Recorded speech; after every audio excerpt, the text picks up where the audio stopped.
Hello and welcome back to my channel. My name is Dwayne. I got a video for that Kimball, United States Army veteran and retired VA rating specialist. In today's video, I'm going to be explaining what can you do right now to get service connected for tinnitus, sleep apnea, and possible increase in a mental condition before the VA implements the new changes in April 2025. Now, since there is a new administration, there will be a new secretary of the VA. So the VA could scrap these changes, but you don't want to wait, okay? You don't want to wait. You want to be proactive just in case they do not. So I'm going to share a checklist that I came up with that can possibly, because there's no guarantee, that will help you get service connected before these changes go into effect. But keep in mind, new administration, new secretary of the VA, they could scrap them. But if you're like me, I wouldn't want to wait around. Make sure you stick around for this video.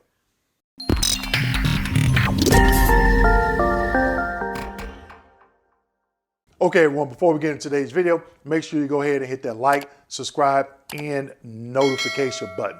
So I shared a few videos where I talked about the proposed changes, and then another video, April 2025, is supposed to be the new changes going into effect for tinnitus, sleep apnea, and the general rating criteria for the mental conditions. Now, like I stated earlier, new administration, new VA secretary, will they go through with these changes?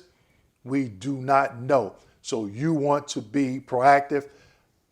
I'm going to give you a check sheet that I created, and the link to this check sheet is down below in the description section, okay?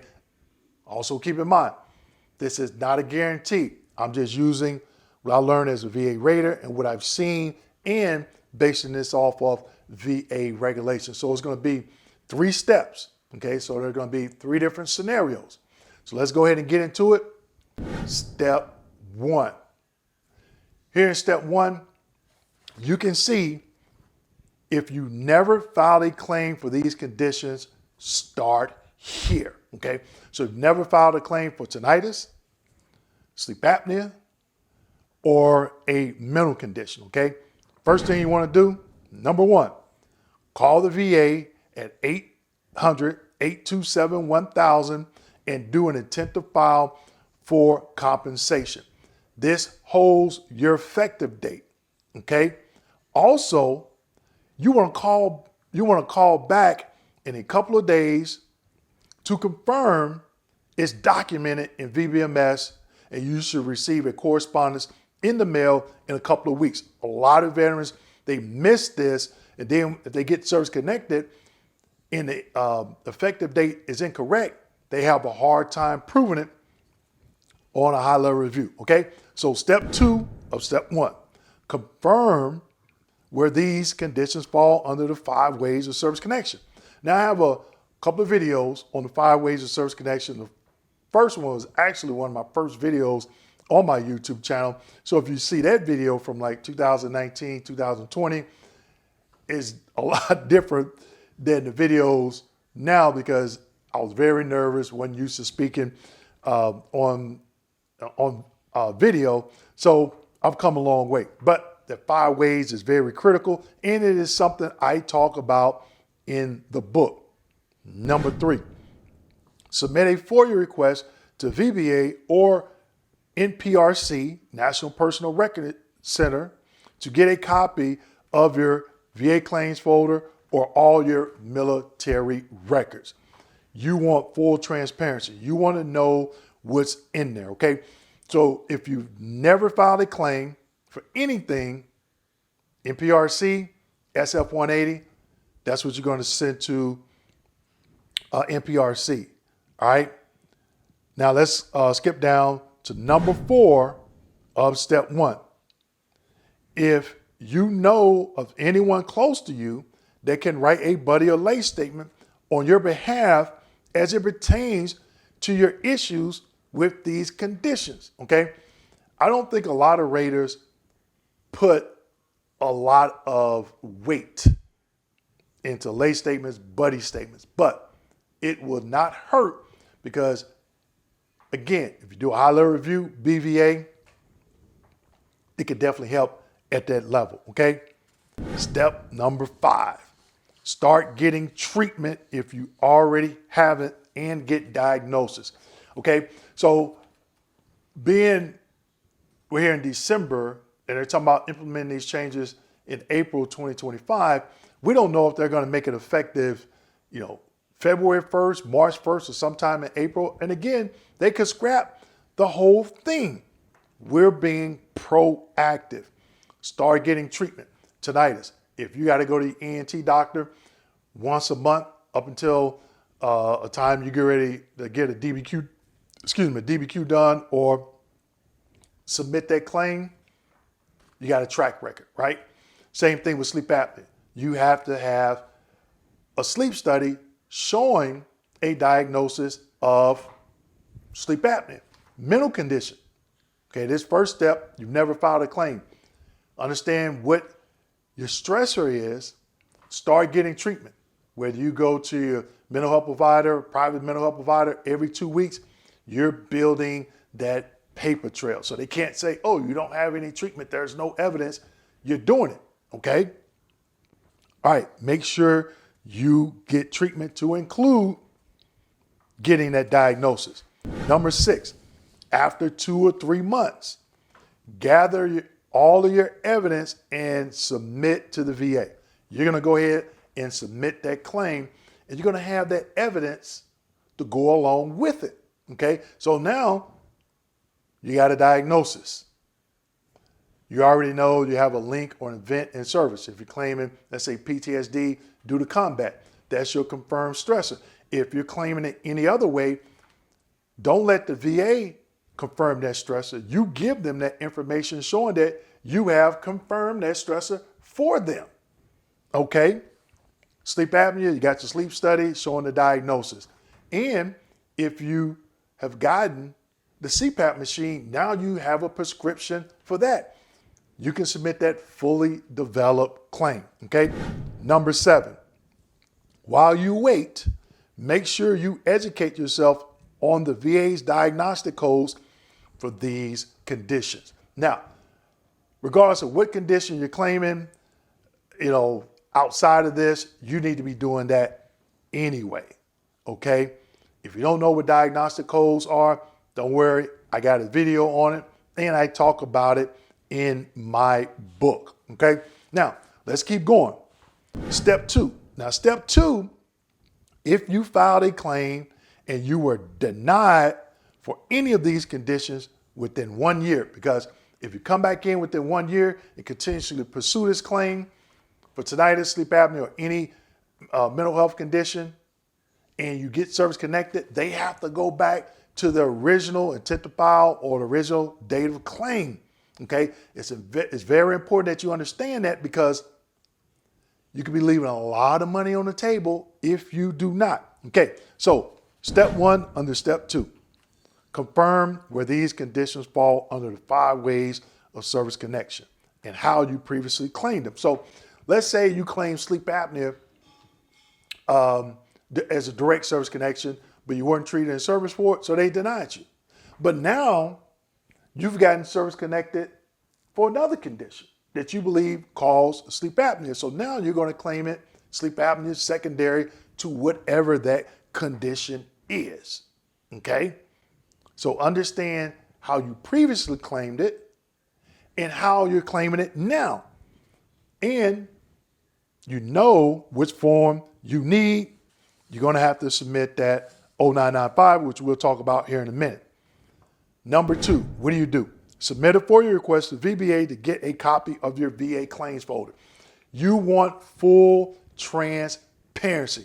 You don't want to leave anything to chance. You want to see exactly what they looked at, meaning the VSR, RVSR, and also if you had a CMP exam for any one of these conditions, that will be in there as well. And you can see that doctor's medical opinion along with the rationale why they said no, okay?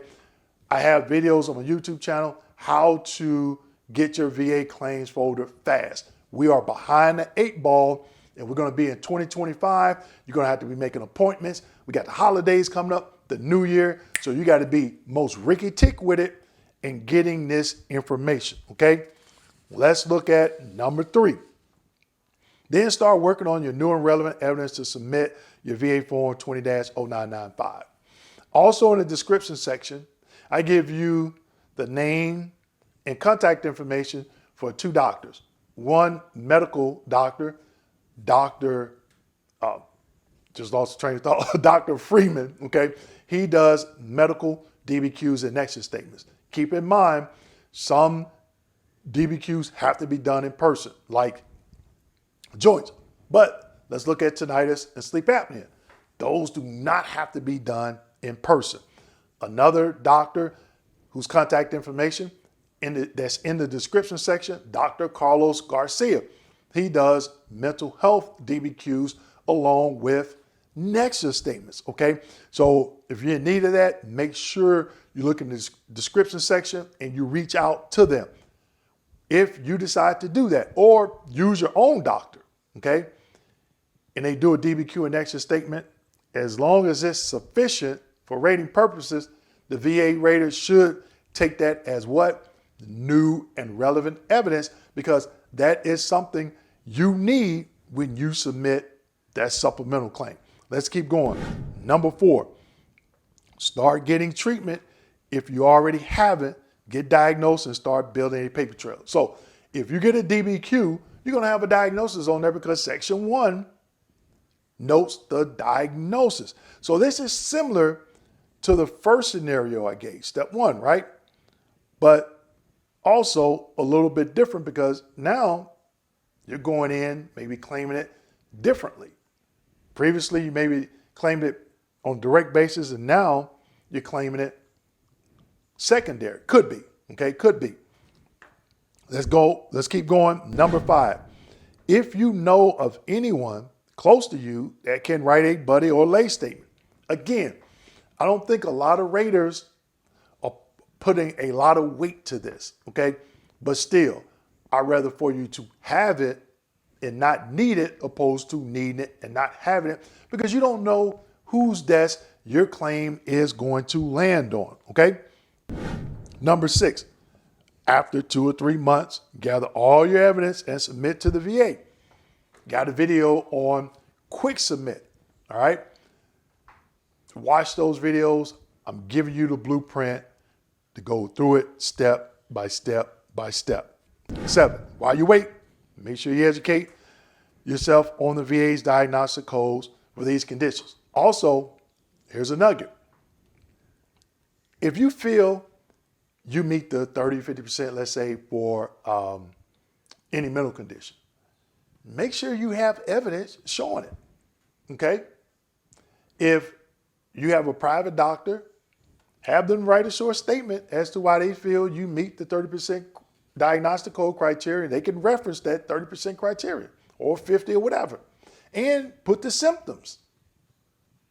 Okay, they can put that on a letterhead, all right? So you have to think of ways to be creative as, you know, what VA gives you and use that to your favor, okay? Now, let's go on to the final step, step 3. If you filed a claim and you were denied for any of these conditions and it's been more than 1 year, just repeat step 2.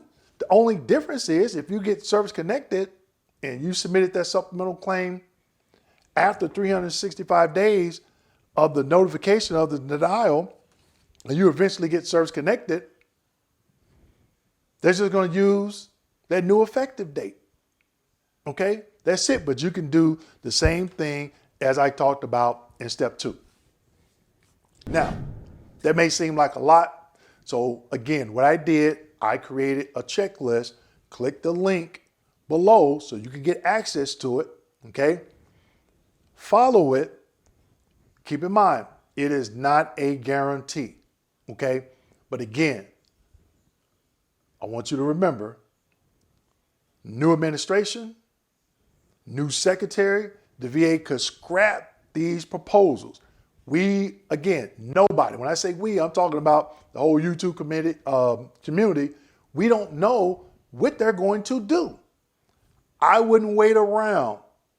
I'm going to be proactive and go out and start getting this evidence so I can submit that claim a month, maybe 2 months before April 2025, get my claim on the books, and that's it. Okay, you don't want to mess around.